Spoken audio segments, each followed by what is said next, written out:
The Mortgage Minute today being brought to you by our friends at Geneva Financial. When you're ready for that next home loan, Geneva's got the programs and the products. You just need to make the call, 800-306-1990, 800-306-1990. Every day at this time, OBMMI, they provide the most comprehensive, accurate, timely, and interactive analysis of pricing ever conducted in the mortgage industry, calculated from actual locked rates with consumers across 42% of all mortgage transactions nationwide. You know, it's always nice when I look at the sheets that Josh and the team put together for mortgage rates as of yesterday from OBMMI. Now, they don't tell us the amount of points paid or received in the APR, but when I look at the sheet and I see along the graphic and I look along the left side and every one of the numbers is red, that's great because that tells me that all of the rates were down yesterday. Let's run through them. The 30-year conforming, 6.502. Jumbo, 6.50. FHA, 6.433. USDA for the rural areas and generally no down payment, 6.403. And the best loan on the market for those that earned it, it's the 30-year VA loan at 6.213. Every one of those is down, and we like it. That's just the way we like it, is having them all down. So let's take a look. The 10-year Treasuries up 6 basis points today. That's not so good. S&P 500 is up 17.5. Mortgage-backed securities are down 23 basis points, which means interest rates are going up today. Why is this happening? Well, it's all debt ceiling fears. That's what's going on. There's been some recent progress, which points to a potential deal being made over the next week, but there is a lot of uncertainty. The markets do not like uncertainty. As we've covered in the previous updates, there is a supply issue that is causing bonds to move lower and yields to move higher, besides banks that are being forced to sell their bond holdings to come up with deposits for their customers. If the debt ceiling is raised, the Treasury will have to issue bonds to come up with the money.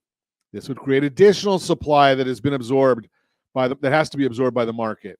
And from the Federal Reserve, Lori Logan, Dallas Fed president, says the current data does not justify a pause. She's the camp of another rate hike. How disconnected is she? And we've talked about this before about the Federal Reserve. Such an idiot. Such an idiot. Yeah, it's amazing how they keep doing. Oh, sorry. They keep doing this stuff and just following along. We're going to hear from Fed Chair Jerome Powell tomorrow ahead of the Fed minutes next week. Existing home sales measures closings on existing homes show that sales were down 3.4% in April at a 4.28 million unit annualized pace, which was in line with estimates. On a year-over-year basis, sales are down 23%. Ow! Slower pace of sales is all due to inventory, which remains extremely low. Inventory levels increased slightly to 1.04 million, but still remains very low. There's a 2.9 month supply of homes, which is tight because 4.6 months is considered normal. But if you look at active listings, there are only 563,000, as many of the homes counted in existing inventory are under contract. Median sales price, $388,800, up 3.5% from the previous month, but down 1.7% on a year-over-year basis. Remember, median is just the mix of homes being sold, has nothing at all to do with appreciation. Homes remained on the market for an average of 22 days, down sharply from 29 days, showing that the lack of sales is due to inventory, not demand. 73% of homes sold in less than 30 days.